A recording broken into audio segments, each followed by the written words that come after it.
Shut up. If you can't listen to what I say, get out. A cup hastily thrown hits the wall, shattering into pieces. Dad has always been like this. He'd yell almost daily, saying he's the head honcho around here and anyone who opposes him should leave. The Johnson family has blue-blooded roots, and I've heard that since my great-grandfather's generation, all the boys were groomed to become bankers. For Dad, that prestigious lineage is a point of pride. As the eldest son of such a family, I was an average Joe in both academics and sports, far from the shining star. Constantly butting heads with Dad's beliefs surely didn't make me his favorite. He'd call me a fool, a disappointment, and the black sheep of the family. But no matter what he said, my beliefs never wavered. Dad's adamant belief was my son will definitely enroll in the prestigious local university and graduate from its affiliate school, starting from kindergarten. No other path is acceptable. I'm sure the university is indeed prestigious, having produced many renowned individuals.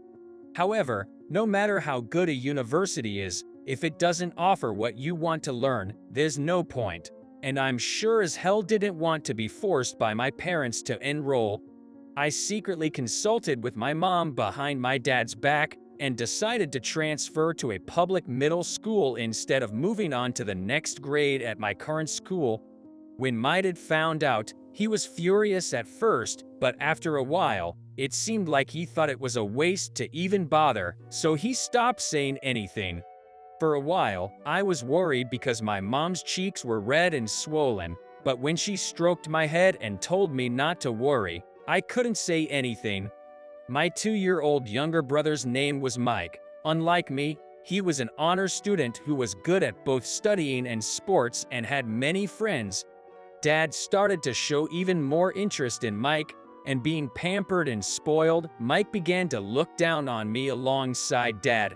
Little by little, I felt like I didn't belong at home, and my return times became increasingly late. The only reason I didn't leave home was for my mom, who was my only ally. Dad was very chauvinistic, and Mom, who had been oppressed for years, was always scared. One day, when I saw my mom crying after being hit by my dad, I told her, "Let's run away from here." But Mom just shook her head and said we have to endure until you guys become adults. Mom, who got married young, had never worked before, and with her parents passed away, she had no place to return to. If it's just living on my own, I could live by myself, but I can't raise kids on my own. I'd rather get hit than be separated from my beloved children. I still remember her trembling shoulders as she hugged me and said that, although I resented my dad, I had no dreams or goals and started to spend time in secluded places to escape reality. Reading books in the corner of a churchyard or casually climbing a nearby hill.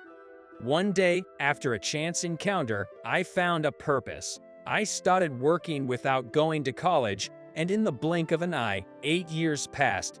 While I don't earn a high salary and the job is tough, I'm truly happy working alongside a fantastic mentor and doing what I love. I often had to be away from home because of work, but at Mom's request, I've always made it a point to spend New Year's at home. As midnight approached on New Year's Eve, when I got home from work, my dad and Mike were having a drinking party, their faces flushed with alcohol.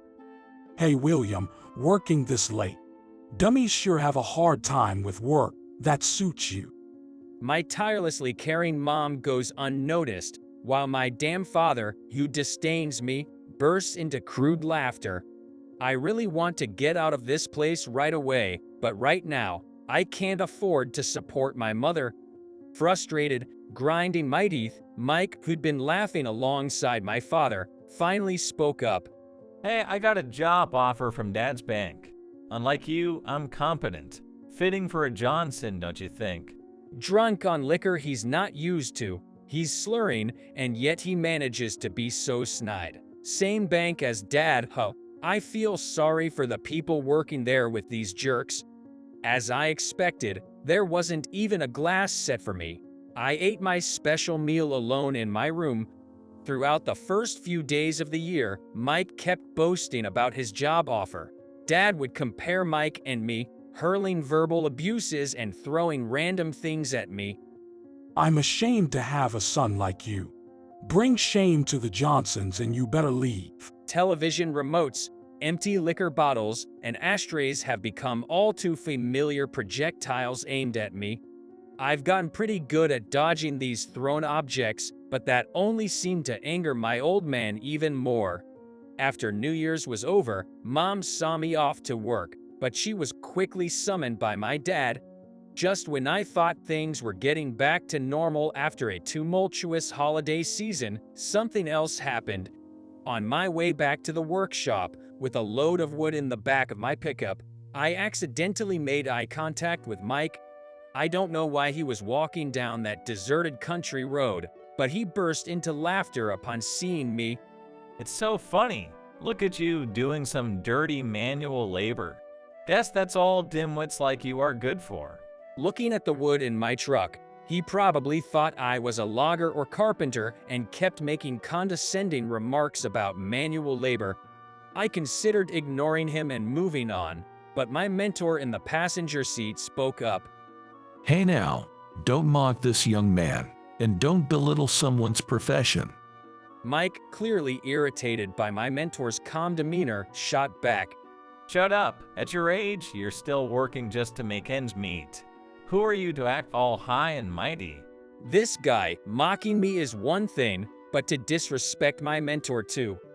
As anger welled up inside me, I impulsively tried to get out of the car and confront him, but my mentor held me back. William, stop it. Your hands aren't meant for this. Those words snapped me back to reality, and I regained my composure. He is right. If I lashed out now, I'd never be better than him. Still huffing, Mike glared at us. I simply told him, "You're gonna regret this," and pressed the gas pedal. "What's the big idea, leaving like that?" he shouted, and then I heard a loud thud. Wondering what he had thrown this time, I saw a dented empty plastic bottle rolling in the back of the truck. Well, no use getting upset over it now. Time to move on. It did irk me when he insulted my mentor, but punching him would only soil my hands and wouldn't make him reflect on his actions. He might only regret it when his self-worth as a successful son is challenged. I had no idea then that such a moment would indeed come. A bit later, my mentor and I went to deliver some goods to a luxury hotel. The hotel owner asked to carry the boxes to a particular room. I walked down the hallway holding one. Just as I thought I'd turn the corner and reach the room where my mentor was waiting, I heard a familiar, demeaning laughter. I turned around, frowning heavily at the bad feeling, and sure enough, there was my father and Mike, pointing and laughing at me. I figured they were probably there for some sort of celebration for Mike, but my mother was nowhere in sight. What are you doing here, carrying boxes? This isn't a shelter for the homeless. Did you know that? Homeless? How could he say that, even to his own son? Sure, I'm in my work clothes, but still. It's work. Just delivering these as requested. Getting all worked up for nothing is something I've learned from experience. I wanted to get out of this situation as quickly as possible, so I decided to get by with minimal conversation. It sounds so funny.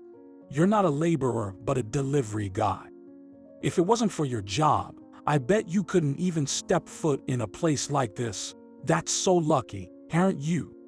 Behind the two doubled over with laughter, a hotel staff member wears a worried expression. As I was wondering what to do, the sliding door opened and mentor peeked out. Looking different from when he's at work, wearing suits and his hair well combed, Mike burst into laughter. Sounds terrible. Even when he tries to look good, he still seems like a poor old man. Mike pinches his nose and waves his hand in front of his face, laughing and indicating something stinks. On the other hand, my dad, realizing who mentor was, turned pale. No wonder, my master's name is John Fitzgerald. He's a world-renowned potter, a national treasure, and also the major shareholder of the bank where my dad works.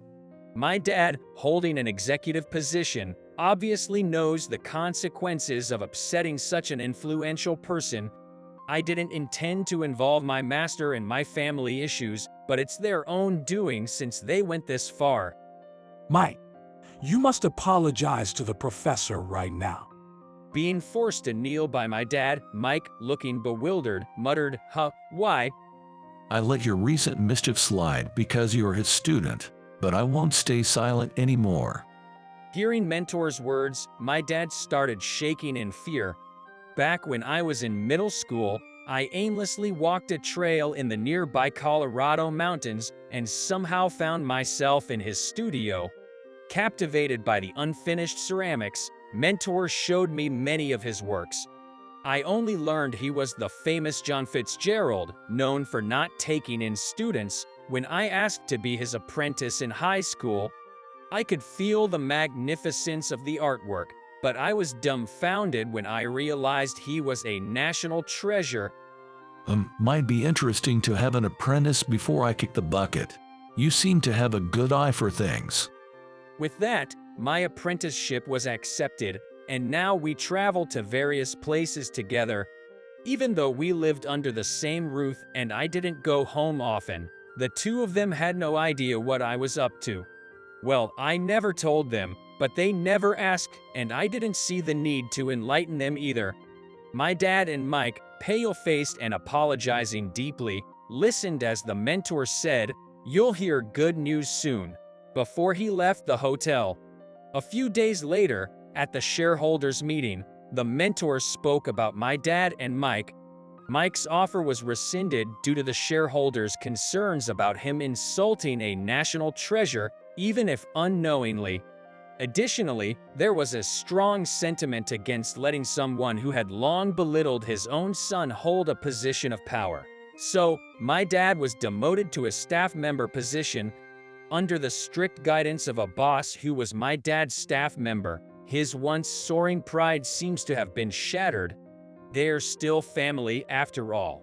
While I don't feel the slightest bit sad about their predicament, I am glad our relatives working at the same bank were not affected. William, fancy a break? While I was adding wood to the kiln, Mom brought me some tea and snacks. Thanks to the mentor's arrangement, she started helping out in the workshop and moved out of that house. She now lives in an apartment nearby with me. For the first time, my mother earned her own salary. She's been buying clothes and cosmetics, things she used to ask my father's permission for. It seems she's gained confidence. Seeing her so much happier than before, I smile naturally. All alone in that house, my mom persevered for the sake of her kids. She was worried about Mike until the very end. But, influenced too much by my dad, Mike no longer heeded her words. Even if my dad and Mike change in the future, it's doubtful that Mom and I will ever go back. Now, as for my life as a potter, I've finally started to shape the things I want to create.